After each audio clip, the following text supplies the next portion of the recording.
Praise Lord. प्रभु यीशु मसीह के नाम से मैं आप सबों को स्वागत करता हूं। आज हम बुधवार के बाइबल स्टडी के लिए यहाँ उपस्थित है। मैं परमेश्वर यीशु मसीह और आप सबों को धन्यवाद करना चाहता हूं, जिसके कारण परमेश्वर ने फिर से मुझे आपके सम्मुख खड़ा किया परमेश्वर का वचन प्रचार करने के लिए। आज का जो विषय है, उनकी पीड़ा पर मैंने चित्त लगाया है। निर्गमन उसका 3 अध्याय और 7वां वचन। उनकी पीड़ा पर मैंने चित्त लगाया है। निर्गमन उसका 3 अध्याय और 7वां वचन। आइए हम इस वचन में जाने से पहले प्रार्थना करेंगे और प्रभु यीशु मसीह से उसकी स्वर्गीय बुद्धि और ज्ञान को मांगेंगे। आइए हम प्रार्थना करेंगे। हे हमारे आकाश के मान परमेश्वर, इब्राहिम, इसहाक और याकूब के परमेश्वर, फिर से आपने हम इस शाम के वक्त और लॉर्ड इस यूट्यूब चैनल के द्वारा हम सबों को जुड़ाया, इसलिए हम आपको धन्यवाद करते हो लॉर्ड। आज जो भी आपके कलाम से हम जो भी वचनों को सीखेंगे, हमें उस सीखने के लिए हृदय दे लॉर्ड, समझने के लिए बुद्धि दे लॉर्ड, और उसी के अनुसार चलने के लिए हम सबों को मदद और सहायता कर। हमारे सारे पाप अपराधों को आप क्षमा करना। आगे के सारे सब आपके हाथों में सौंपता हूँ। छोटी सी विनती प्रभु यीशु मसीह के नाम से मांगता हूँ, सुन और कबूल कर, आमीन। तो आज का जो विषय है, उनकी पीड़ा पर मैंने चित्त लगाया है। निर्गमन उसका 3 अध्याय और उसका 7वां वचन। अब हम पहले पीड़ा या दुख जो शब्द है उसका हम अर्थों को देखेंगे इब्रानी भाषा में। इसका 2 अलग अलग नाम शब्द है इब्रानी भाषा में। इब्रानी में पीड़ा या दुख को इसाबोन कहते हैं। इसाबोन का मतलब है दर्द, कष्ट और तनाव। इसाबोन का मतलब है दर्द, कष्ट या तनाव। इब्रानी भाषा में पीड़ा को माकोब भी कहते हैं। उसका मतलब है दर्द, दुख या कष्ट। पीड़ा को इब्रानी भाषा में माकोब भी कहते हैं। उसका मतलब है दर्द, दुख या कष्ट। यूनानी भाषा में पीड़ा या दुख जो शब्द है उसे ओडेनी कहते हैं। ओडेनी का मतलब है कि पीड़ा, शोक या दर्द। पीड़ा जो शब्द यूनानी भाषा में ओडेनी भी कहते हैं, उसका मतलब है पीड़ा, शोक या दर्द। दुख जो शब्द है उसे यूनानी भाषा में आईपी भी कहते हैं। उसका मतलब है दुख या दर्द। पीड़ा या दुख जो शब्द यूनानी भाषा में आईपी भी कहते हैं, उसका अर्थ है कि दुख या दर्द। तब हमने पीड़ा या दुख जो शब्द है हमने इब्रानी भाषा में और यूनानी भाषा में इनके अर्थों को देखा। अब हम पहले बार जो शब्द है पीड़ा या दुख, हम इस पवित्र कलाम में कहाँ लिखा है और किस अध्याय में लिखा है और किस पुस्तक में लिखा है। हम जब उत्पत्ति और उसका 3 अध्याय और 16 वचन में आते और 17 वचन में आते हैं, यहाँ आदम और हव्वे के विषय में परमेश्वर लिखता है। जैसे हम जानते हैं कि हम जो पूरा अध्याय को पढ़ते हैं कि परमेश्वर ने आदम और हव्वे को परमेश्वर ने बनाया और उन्हें उस एदेन नामक वाटिका में परमेश्वर ने उन्हें रहने दिया। और वहाँ परमेश्वर ने उन्हें यह आज्ञा दी थी कि उस वाटिका के सभी वृक्षों को आप खा सकते हैं, परंतु वहाँ 2 वृक्षों का परमेश्वर ने उल्लेख किया। वाटिका के बीच में जीवन का एक वृक्ष था और दूसरा वृक्ष था कि भले या बुरे के ज्ञान के वृक्ष को भी लगाया। तो परमेश्वर ने आदम और हव्वे से यह कहा था कि इस भले या बुरे के ज्ञान के वृक्ष के फलों को आप न खाना। लेकिन यहाँ हम देखते हैं कि शैतान जो सर्प के रूप में आकर उसने हव्वे को भरमाया या हव्वे को यह कहा कि उन्होंने इस फल को हव्वे को खाने लगाया और हव्वे ने उस सर्प का बातों को माना। और हम जब 16 वचन में आते, उत्पत्ति उस 3 अध्याय और 16 वचन में, तब परमेश्वर हव्वे से या उस स्त्री से यह कहता है, फिर स्त्री से उसने कहा मैं तेरी पीड़ा और तेरे गर्भवती होने के दुख को बहुत बढ़ाऊंगा। तो यहाँ हम देखते हैं कि पहले बार पीड़ा या दुख जो शब्द है हव्वे के विषय में परमेश्वर ने उल्लेख किया और यह कहता है कि उनके गर्भवती होने के दुख को बहुत बढ़ाऊंगा। तू पीड़ित होकर बालक उत्पन्न करेगी और तेरी लालसा तेरे पति और की ओर होगी और वह तुझ पर प्रभुता करेगा। तो यहाँ हम देखते हैं कि परमेश्वर ने हव्वे के विषय में इन बातों को लिखा। हम जब 17 वचन पढ़ते तो परमेश्वर यहाँ आदम के को यह कहता है कि और आदम से उसने कहा, तूने जो अपनी पत्नी की बात सुनी और जिस वृक्ष के फल के विषय में मैंने तुझे आज्ञा दी थी कि तू उसे न खाना, उसको तूने खाया है, इसलिए भूमि तेरे कारण शापित है और तू उसकी उपज जीवन भर दुख के साथ खाया करेगा। तो यहाँ हम देखते हैं कि आदम के विषय में भी परमेश्वर यह कहा कि तू यह भूमि की उपज जीवन भर दुख से खाया करेगा। आज हमने इन बातों को देखा कि कहाँ परमेश्वर ने इस दुख या पीड़ा, ये जो शब्द पहली बार परमेश्वर ने उत्पत्ति के तीसरा अध्याय हव्वे और आदम और हव्वे के विषय में परमेश्वर ने सभी बातों को लिखा। अब हम पहले छोटे विषय में आएंगे या इस मुख्य विषय में हम 3 विषयों को देखेंगे। पहले हम वचनों को देखेंगे नए करार और जूने करार में कि कैसे परमेश्वर के लोगों के बीच में, उनके दासों के बीच में दुख या पीड़ा था और कैसे परमेश्वर ने उन्हें बचाया। और दूसरा विषय कि दुख कभी आता है, दूसरा यह विषय कि दुख कभी आता है, और तीसरा है कि दुख में हमें क्या करना चाहिए।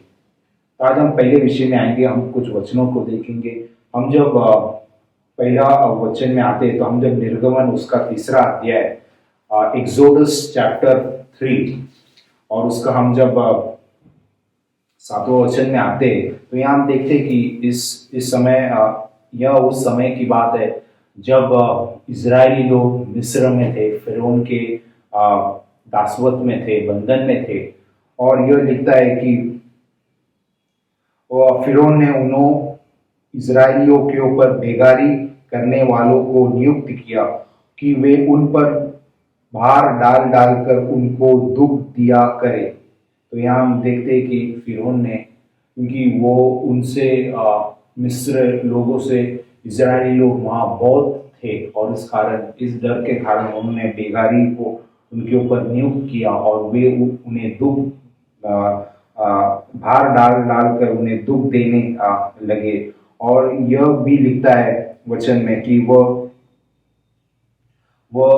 तो भी मिस्रियों ने इजरायलियों से कठोरता के साथ सेवा कराए। तो यहाँ हम देखते हैं कि इन सभी बातों के द्वारा हम इजरायली लोग परमेश्वर के सामने बहुत रोए और परमेश्वर के सामने बहुत विलाप किए।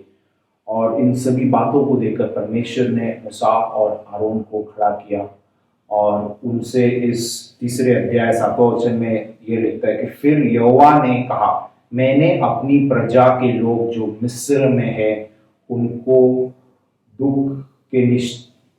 दुख को निश्चय देखा है और उनकी जो चिल्लाहट परिश्रम करने वालों के कारण होती है उनको भी मैंने सुना है और उनकी पीड़ा पर मैं चित्त लगाया हूँ। तो यहाँ हम देखते हैं कि परमेश्वर ने इस्राएली लोगों के दुखों को, परमेश्वर ने उनके पीड़ाओं को परमेश्वर ने चित्त लगाया या परमेश्वर ने दृष्टि की। तो आज हमने पहले वचनों को देखा कि परमेश्वर इजरायली लोग जो उनके परमेश्वर के लोग थे और उस मिस्र में फिरौन के बंधन में परमेश्वर ने सभी बातों को जानकर ये लिखता है कि मैंने उनके पीड़ा को मैंने चित्त लगाया है। तो आज हमने पहले वचनों को देखा। अब हम दूसरा वचन में आएंगे। हम जब पहला शामिल उसका पहला अध्याय में आते तो यहाँ हम देखते हैं कि एल्कना नामक एक व्यक्ति था, उसको 2 पत्नियां थी और पहले पत्नी का नाम पेनिना था और दूसरा हन्ना था। और वचन में ऐसा लिखता है कि परमेश्वर ने हन्ना की कोख को बंद रखी थी और यहोवा ने उसकी कोख बंद रखी थी और उसे चिढ़ाकर उसके कुड़ाती रहती थी। तो यहाँ हम देखते कि पेनिना इस कारण हन्ना को काफी चिढ़ाता था और उसे कोसता था इस सभी बातों में। और इन सभी बातों से हन्ना परमेश्वर के सामने बिलक बिलक कर रोया करती थी और वो प्रार्थना के द्वारा परमेश्वर के सामने आकर परमेश्वर की उनकी हन्ना की सारी विनतियां परमेश्वर के सामने रखा करती थी।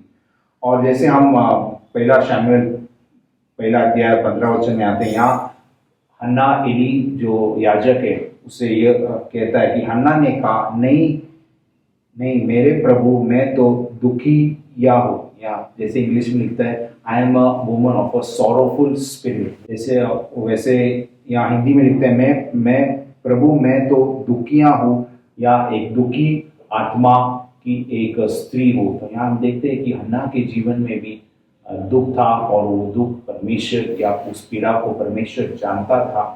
क्योंकि जैसे वचन में लिखता है कि और यहोवा ने उसकी कोख बंद कर रखी थी। तो यहाँ हमने देखा इन सभी बातों को, इस दूसरे वचन में भी देखा हमने, हन्ना के विषय में भी हमने इन सभी बातों को देखा। तो अब हम तीसरा वचन देखेंगे। हम जब नेहम्याह के दूसरे अध्याय में आते हैं, हम जब पहले अध्याय से पढ़ते हैं तो यहाँ हम देखते हैं कि यरूशलेम में जब जो परमेश्वर का जहाँ पवित्र मंदिर था, और उस मंदिर के विषय में ऐसा लिखता है कि यरूशलेम की शहरपनाह टूटी हुई थी और उसके फाटक जले हुए थे। तो यहाँ हम देखते हैं कि उस मंदिर गिर गया था और उसके शहरपनाह टूट गई थी और उसके फाटक जले हुए थे।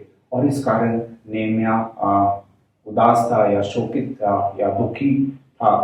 और यहाँ हम और यह भी देखते कि ये इन सभी बातों में नेहम्याह ने बैठकर रोने लगा, विलाप किया और उस स्वर्ग के परमेश्वर के सम्मुख उपास करता हुआ प्रार्थना से उनके पास आकर उन्होंने सारे यहूदियों के पापों को पश्चाताप किया। और अब जब नेहम्याह के दूसरा अध्याय और दूसरा वचन में आते हैं तो यहाँ हम देखते हैं कि नेहम्याह राजा का पिलाने वाला था।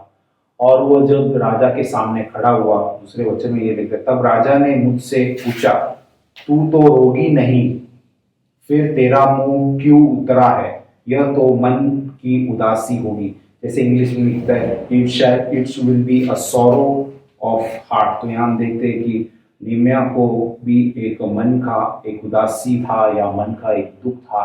और वो दुख यह था कि कि हमारे परमेश्वर यीशु मसीह यहोवा परमेश्वर का जो पवित्र मंदिर गिर गया था, उसके शहरपनाह टूट गई थी और उसके फाटक जले हुए थे। यह नेहम्याह का मन का उदासी या दुख था। और आज हमने इन तीसरे वचन में भी हमने नेहम्याह के विषय में भी इन सभी बातों को देखा कि कैसे नेहम्याह को भी उस मन की दुख या उदासी था। अब हम चौथा वचन में आएंगे। हम जब एस्तर के किताब में आते, एस्तर उसका 9वां अध्याय और उसका 22 वचन में, अब हम एस्तर के पूरे किताब पढ़ते तो यहाँ हम देखते कि एस्तर और मुर्देखाय और जो सभी यहूदी थे 127 प्रांतों में, तो यहाँ हम देखते कि इन सभी लोगों के ऊपर एक मरण की आज्ञा वहाँ आया था और वो आज्ञा हामान के द्वारा आया था और वो सभी लोग मरने पर थे। तो यहाँ हम देखते हैं कि लेकिन परमेश्वर ने उस एस्तर और मुर्देखाय उन सभी यहूदियों के 3 दिन के उपवास के कारण परमेश्वर ने उस मरण को खुशी में बदल दिया या उस शोक को आनंद में बदल दिया। और यह एस्तर के समय की दुख और शोक था। और हम जब एस्तर के 9वां अध्याय 22 वचन में आते हैं तो ये लिखता है, जिनमें यहूदियों ने अपने शत्रुओं से विश्राम पाया और यह मैंने जिसमें शोक आनंद से और विलाप खुशी से बदला गया। तो यहाँ हम देखते हैं कि जो मरण की जो शौक थे, तो सॉरोज ऑफ डेथ जो यहूदियों के ऊपर एस्तर और मुर्देखाय के ऊपर थे, उन सभी शौक या उस मृत्यु की छाया को परमेश्वर ने जीवन में बदल दिया। तो यहाँ हम देखते हैं कि चौथे वचन में भी हमने एस्तर के विषय में जो जो उनके जीवन में जो भी दुख या पीड़ा या शोक थे, तो परमेश्वर ने उसे भी बदल दिया। अब हम पांचवा वचन में आते हैं। हम दाऊद राजा के विषय में हम कुछ वचनों को देखेंगे। जैसे हम जानते हैं कि दाऊद राजा इज़राइल का राजा था। वो 40 साल इज़राइल को राज किया और परमेश्वर ने उन्हें बहुत से सारे लड़ाइयों में परमेश्वर ने उन्हें जिताया। उनके बहुत सारे शत्रु थे और वो शत्रु दाऊद राजा के प्राण लेने पर था। और इस सभी बातों में दाऊद राजा भजन संहिता 18वां अध्याय 4वां वचन में वो दाऊद राजा की प्रार्थनाएं मृत्यु की रस्सियों, या जैसे इंग्लिश में लिखता है सॉरोस ऑफ डेथ, तो जैसे वचन लिखता है कि 18वां अध्याय 4वां वचन में मृत्यु की रस्सियों से मैं चारों ओर गिर गया हूँ और अधर्म की भाट ने मुझको भयभीत कर दिया। तो यहाँ हम देखते हैं कि दाऊद राजा लिखता है कि मृत्यु की दुखों ने या मृत्यु की रस्सियों ने मुझे घेरा हुआ था और अधर्म की भाड़ ने मुझे भयभीत कर दिया था। और वही दाऊद राजा भजन संगीता 116 उसका 3रा वचन में लिखता है कि मृत्यु की रस्सियों मेरे चारों ओर थी, मैं अधलोक की सकेती में पड़ा था, मुझे संकट और शोक भोगना पड़ा। तो यहाँ हम देखते हैं कि दाऊद राजा उस मृत्यु की रस्सियों के विषय में यह लिखता है कि, और मृत्यु की दुख के विषय में यह लिखता है कि तो कैसे परमेश्वर ने और उसे उन सबों से छुड़ाया। और हम जब उसी दाऊद राजा के विषय में और भी कुछ वचनों को पढ़ेंगे, हम जब 2 शमूएल उसका 22वां अध्याय और 6वां वचन में आते हैं, तो यहाँ लिखता है कि अधलोक की रस्सियां, जैसे सॉरोस ऑफ हेल, हमने उस सॉरोस ऑफ डेथ को देखा। उस जैसे हिंदी में लिखता है कि मृत्यु की रस्सियों को देखा और उस मृत्यु की दुखों को देखा।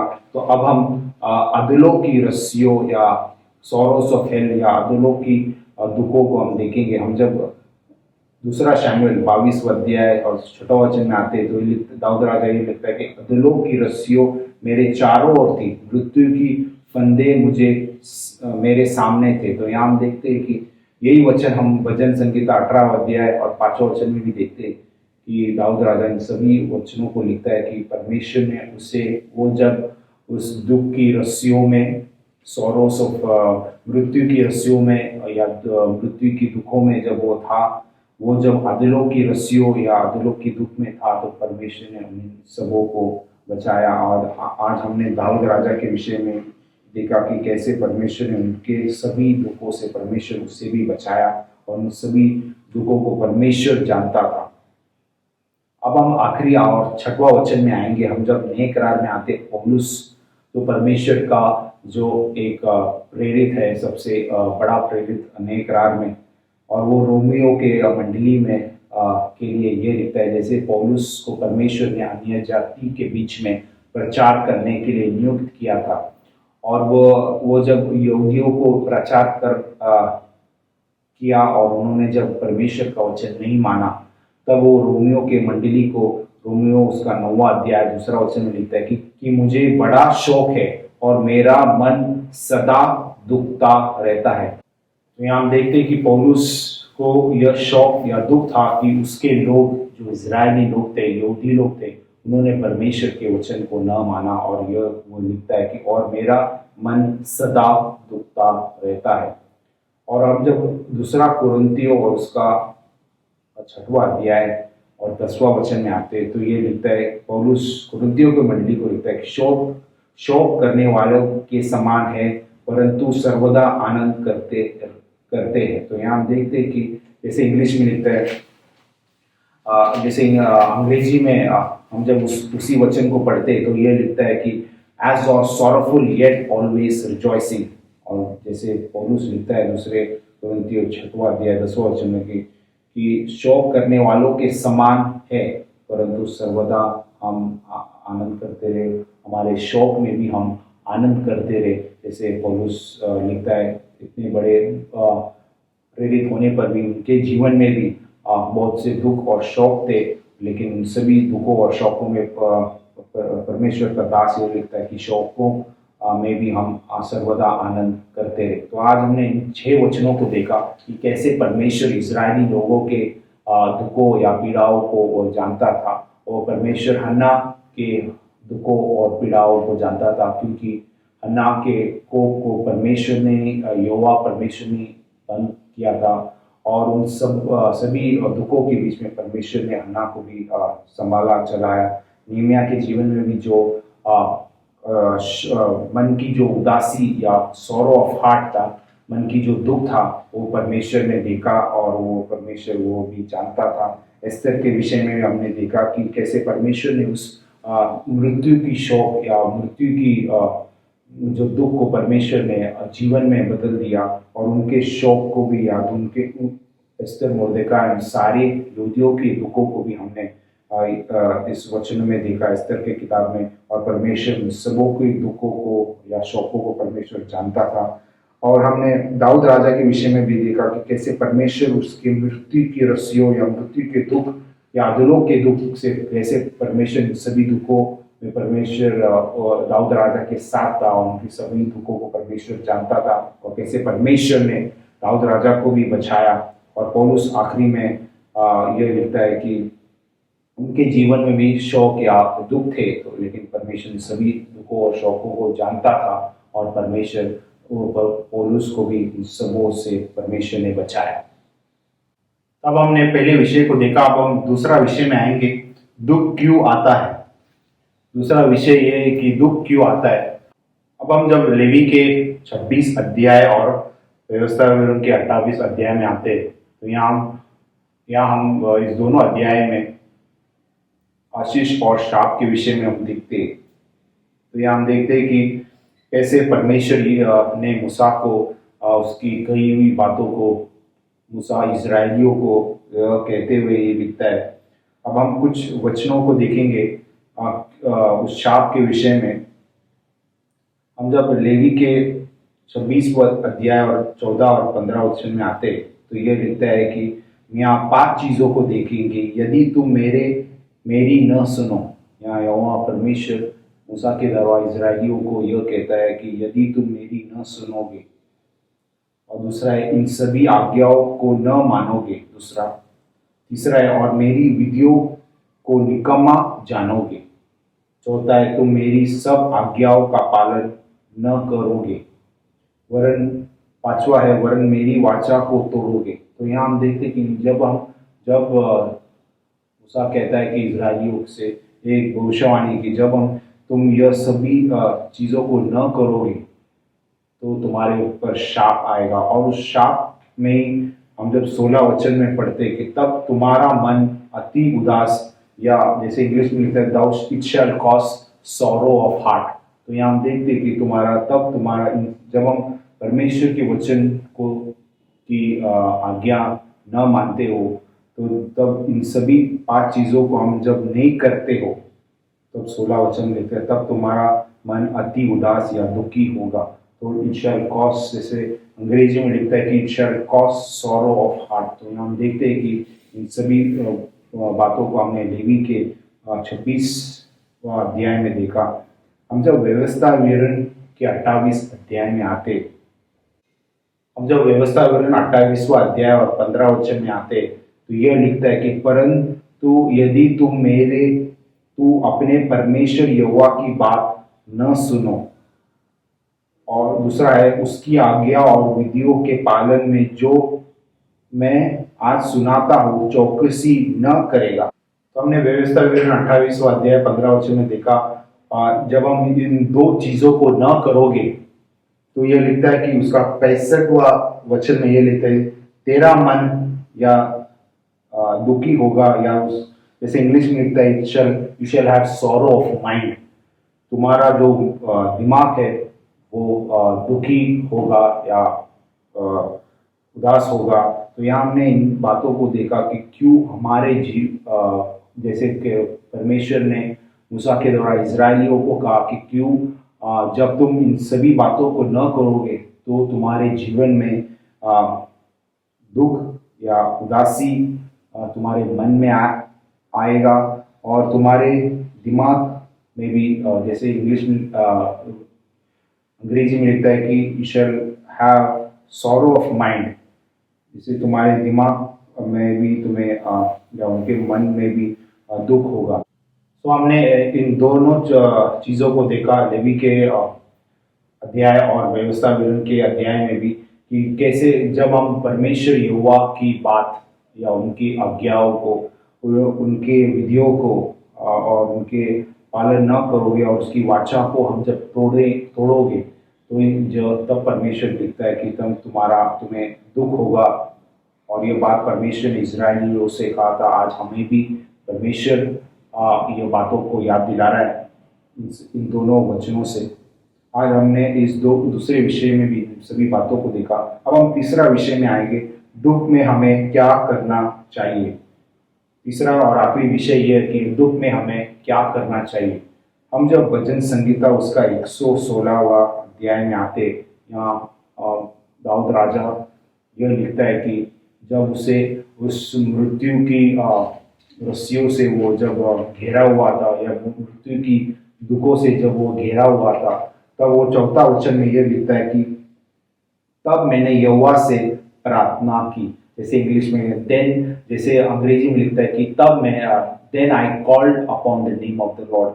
तो यहाँ लिखता है कि तब मैंने यहोवा से प्रार्थना की, हे यहोवा विनती सुनकर मेरे प्राण को बचा ले। तो यहाँ हम देखते हैं कि दाऊद राजा ने उस मरण की या मृत्यु की दुखों के बीच में और अधलों के रस्सियों के बीच में दाऊद राजा ने परमेश्वर से विनती किया, प्रार्थना किया और कि मेरे प्राण को बचा ले। और परमेश्वर यहोवा ने उसे बचाया और परमेश्वर ने उन्हें संभाल कर रखा।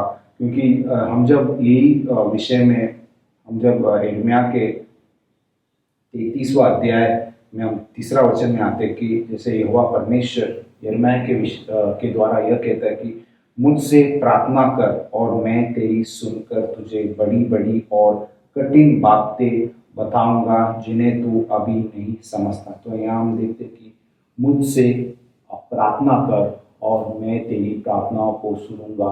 जैसे परमेश्वर ने साफ यिर्मयाह के किताब में लिखा है। क्योंकि जब दाऊद राजा ने परमेश्वर से विनती किया, और आज हमने यिर्मयाह में भी देखा कि जब हम परमेश्वर से विनती या प्रार्थना करते तो वो हमारी प्रार्थना को सुनने वाला परमेश्वर यीशु मसीह है।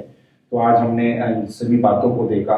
और अब जब हम यशायाह के 53वां अध्याय और तीसरा और चौथा वचन में आते कि अब हम यह देखेंगे कि हम परमेश्वर से क्यों प्रार्थना करना चाहिए और वो हमारे दुखों को और हमारे प्रार्थनाओं को क्यों सुनता है। हम जब यशायाह के 53वां अध्याय और तीसरा चौथा वचन में आते हैं, यहाँ इस पूरे अध्याय में परमेश्वर यीशु मसीह का नाम ने उल्लेख किया है, पर उनके कामों को यहाँ उल्लेख किया है। यह अध्याय पूरा उस क्रूस के विषय में, कि कैसे उस परमेश्वर ने उस क्रूस में हमारे सारे दुखों को और सारे दर्दों को परमेश्वर ने उस क्रूस में ख़त्म किया, और तीसरे दिन हमारी ये जी उठकर परमेश्वर आज जीवित जिंदा परमेश्वर है। अब हम तीसरा वचन में आते हैं तो ये लिखता है कि वह तुच्छ जाना जाता और मनुष्यों का त्याग हुआ था, वह दुखी पुरुष था। तो यहाँ लिखता है कि परमेश्वर हमारे लिए एक दुखी पुरुष बना। He became a man of sorrows. ऐसे अंग्रेजी में लिखता है कि he became a man of sorrows for us. रोग से उसकी जान पहचान थी और लोग उसे मुख फेर लेते थे। वह तुच्छ जाना गया और हमने उसका मूल्य न जाना। तो यहाँ हम देखते कि यह परमेश्वर यीशु मसीह के विषय में लिखता है, और यह लिखता है कि वो हमारे लिए एक दुखी पुरुष बना। और चौथा वचन जो मुख्य वचन है, यह लिखता है कि निश्चय उसने हमारे रोगों को सह लिया। तो यहाँ हम देखते हैं कि परमेश्वर हमारे रोगों को सह लिया और हमारे ही दुखों को उठा लिया। तो जैसे अंग्रेजी में लिखता है that he carried our sorrows। तो यहाँ हम देखते हैं कि परमेश्वर हमारे दुखों को उस क्रूस पर ले गया और उसे परमेश्वर ने वहाँ नष्ट किया और परमेश्वर उस मृत्यु पर विजयी हुआ और हमें उस पाप से, अंधकार से परमेश्वर ने हमें बचाया। तो आज हम देखते हैं कि हम जब परमेश्वर से विनती करते हैं, जैसे दाऊद राजा ने परमेश्वर से प्रार्थना किया और विनती किया, और हमने यिर्मयाह में देखा कि जब वह परमेश्वर के सामने प्रार्थना करते, वो हमारी प्रार्थनाओं को सुनने वाला परमेश्वर है। और आज हमने यह भी देखा कि हम इस परमेश्वर हमारी प्रार्थनाओं को क्यों सुनता है, क्योंकि वो हमारे लिए एक दुखी पुरुष बना। और हम ये भी देखते हैं कि वो हमारे सारे दुखों को क्रूस पर उठा लिया और हमें उससे परमेश्वर ने हमें मुक्त किया और हमें उससे परमेश्वर ने हमें छुटकारा दिया। और इन सभी बातों को हमने नए करार में देखा। अब हम जब मरकुस के किताब में आते हैं, नए करार में, या मरकुस में लिखता है 14वां अध्याय और उसका 34वां वचन, यहाँ परमेश्वर यीशु मसीह जो यहोवा परमेश्वर, जो नए करार का परमेश्वर हमारे लिए मनुष्य बना, शरीर बनकर हमारे लिए, हमारे पापों के लिए, हमारे दुखों के लिए, हमारे बुराई के लिए परमेश्वर ने क्रूस पर हमारे लिए जान दिया। वो परमेश्वर स्वयं मरकुस के 14 अध्याय और 34 वचन में यह लिखता है कि और उसने कहा, मेरा मन बहुत उदास है, यहाँ तक कि मैं मरने पर हूँ। तो यहाँ हम देखते हैं कि जैसे अंग्रेजी में लिखता है, my soul is exceeding sorrowful unto death, tarry here and watch, here and watch। so यहाँ हम देखते हैं कि परमेश्वर स्वयं उस क्रूस के समय निकट आने पर यह लिखता है कि मेरा मन बहुत उदास है। तो आज हमने इन सभी बातों को देखा कि वो परमेश्वर हमारे लिए उस क्रूस पर गया और हमारे सारे दुखों को उसने उठा लिया और क्रूस पर परमेश्वर ने उसे सबों से परमेश्वर ने विजय पाया। तो आज हमने इन सभी बातों को देखा। अब हम आखिरी वचन में आएंगे। हम जब 2 कुरिन्थियन उसका 7वां अध्याय 10वां वचन में ये लिखता है, यहाँ हम देखते हैं कि जैसे पौलुस अन्य जातियों के लिए बहुत बड़ा प्रेरित था।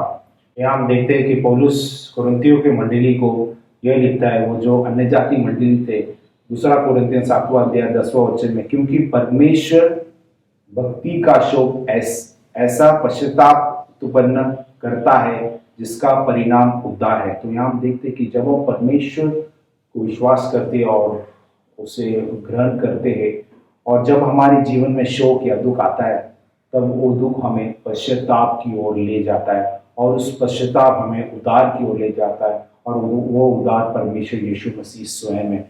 जैसे परमेश्वर ने नए करार में जक्कई को कहा कि आज तेरे घर में उद्धार आया है, आज तेरे घर में परमेश्वर आया है। यीशुआ जो नाम है यूनानी भाषा में, उसका अर्थ ही है उद्धार। और आज हमने इन सभी बातों को देखा कि हम जब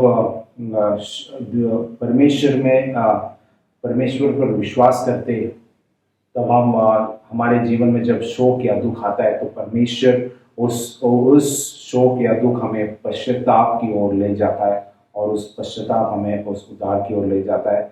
लेकिन वचन लिखता है कि और फिर उससे पछताना न पड़ता, परंतु सांसारिक शोक मृत्यु उत्पन्न करता है। तो यहाँ हम देखते हैं कि सांसारिक शोक मतलब जो लोग सच्चा परमेश्वर को न जानते हैं और उस दुनिया में रहते, तो यह वचन लिखता है कि उनके ऊपर मृत्यु की छाया है और वो उस कारण वो उनके जीवन में मृत्यु होता है। और इन सभी बातों से हमने वचनों को देखा कि हम परंतु सांसारिक शोक मृत्यु उत्पन्न करता है। तो जब आज हमने इन सभी बातों को देखा पौलुस के विषय में, और इन सभी वचनों से परमेश्वर आप सबों को आशीष करे, क्योंकि हम यह देखते हैं कि परमेश्वर के लोग इज़राइल और परमेश्वर के दासी इन सबों के जीवन में दुख या शोक थे।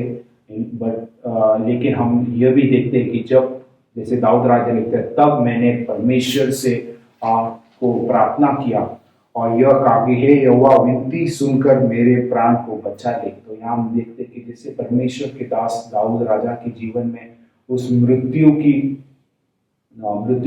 दुख था और अधलों की रस्सियाँ या मृत्यु की रस्सियाँ थी, अधलों की रस्सियाँ थी, और इन सभी दुखों से परमेश्वर ने उनके दास दाऊद राजा को बचाया। जैसे इजरायली लोग जब वो उस बंधन में, उस पीड़ाव में थे, उस दुख में थे, उन्होंने परमेश्वर के सामने रोया और परमेश्वर ने, जैसे हम जानते हैं, उसके बलवंत हाथ के द्वारा परमेश्वर ने उन्हें फिरौन के हाथ से बचाया। और हन्ना उस दुख में, जैसे लिखता है कि वो हर वर्ष एल्कना उनके पति के साथ और शिलो जाया करती थी, वो सभी पर्वों को वो मनाया करती थी। और उन सभी दुखों के बीच में हन्ना परमेश्वर के सामने बिलक बिलक कर वो प्रार्थना किया और उस प्रार्थना को निरंतर वो प्रार्थना करते रहा। जैसे इंग्लिश में लिखता है, अंग्रेजी में लिखता है, she prayed and she continued in prayer. और यहाँ हमने देखा कि कैसे परमेश्वर ने उस दुखों को परमेश्वर ने बदल दिया और कैसे परमेश्वर ने उसे एक बालक दिया और उसका नाम शैमुएल था। और हमने नेहमिया के जीवन में देखा, इन सभी दुखों में नेहमिया ने उपवास किया, प्रार्थना किया और परमेश्वर के सामने विनती किया। और परमेश्वर ने उसे उस यरूशलेम की शहरपनाह और दीवार, जो यरूशलेम की शहरपनाह जो टूट गए थे और दीवार जो जल गए थे, परमेश्वर ने उसे बनाने के लिए परमेश्वर ने मदद किया। और एस्तर के जीवन में भी हम देखते हैं कि कैसे परमेश्वर ने उस मृत्यु की दुखों से परमेश्वर ने एस्तर और दिखाया उन सारे यहूदियों को उस 3 दिन की उपवास और प्रार्थना के द्वारा परमेश्वर ने उनके दुखों को, उनके जो मरण के दुख थे उनके जीवन में परमेश्वर ने उसे जीवन में बदल दिया। जो शोक को परमेश्वर ने आनंद में बदल दिया।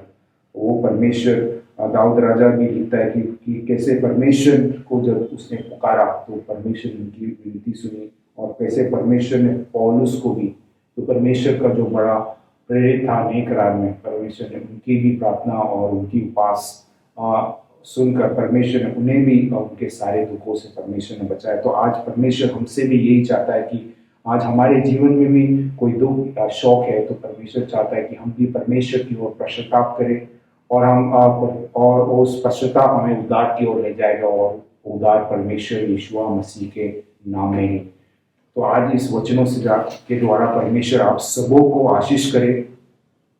और जैसे परमेश्वर ने कहा निर्गमन के 3 अध्याय में कि मैं उनके पीड़ाओं को मैंने चित्त लगाया, तो आज हमारे पीड़ा या दुख को भी परमेश्वर जानता है। जैसे अंग्रेजी में लिखता है, for I know their sorrows, तो आज हमारे दुखों को भी जानता है और हमारे दुखों से परमेश्वर ही हमें हमारे दुखों से निकाल सकता है, क्योंकि उसने हमारे सारे दुखों को उस क्रूस पर उठा लिया और वो हम तीसरे दिन हमारे लिए जीवित हुआ।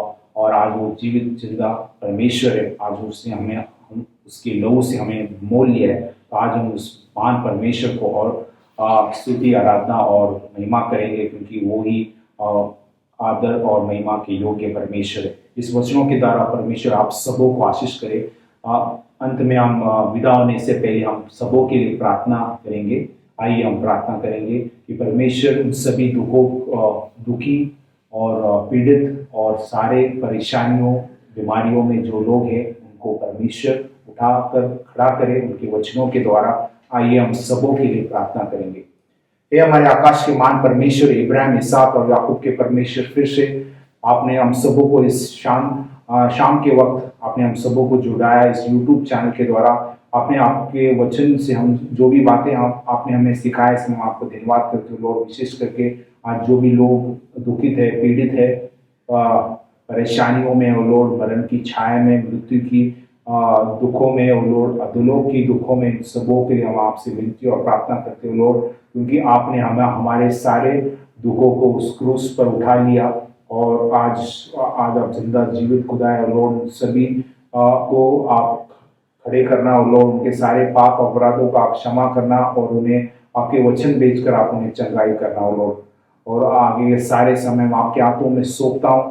छोटी सी विनती प्रभु यीशु मसीह के नाम से मांगता हूँ, सुन और कबूल कर, आमीन। Praise the Lord. परमेश्वर आप सबों को इस वचन के द्वारा आशीष करे। Thank you. Praise the Lord.